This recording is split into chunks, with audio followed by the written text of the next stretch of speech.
that he begins to see upon his visit to Lithuania. His poetics of overlap is especially conspicuous in Jacobson's treatment of his hometown Kimberley and the Northern Cape, as well as the town of Varniai and the Lithuanian countryside.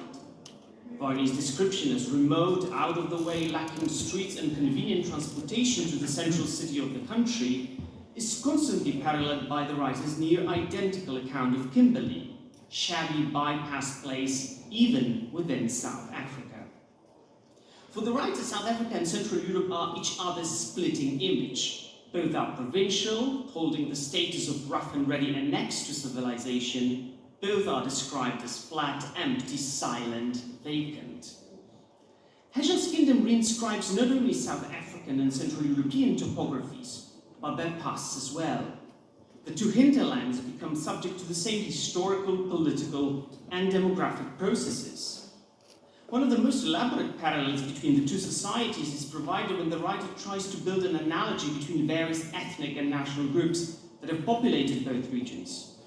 The dominant position occupied by the Poles in Lithuania reminds him not only of the Anglo-Irish ascendancy in Ireland, but also of the English-speaking South Africans who have dominated the country's intellectual and cultural life. Conversely, ethnic Lithuanians are perceived as Central Europe's Afrikaners.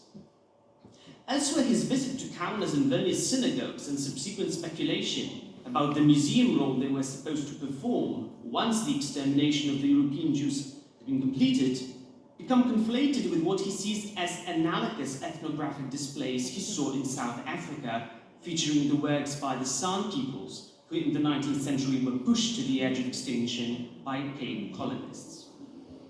However, the most powerful articulation of Jacobson's poetics is to be found in the final pages of his memoir. Towards the end of his visit to Varnia, Jacobson realizes that there is an alternative to the mode of connecting with the past that is symbolized by the figure of the abyss, or pit. He says, "Looking about me, I understand something that has been haunting me since my arrival to Lithuania. The abyss of the past does not have to be figured for us by bottomless pits, vertiginous plunges, stone dropping forever down soundless chamber. The approach that he discovers and implements in Heschel's kingdom operates horizontally.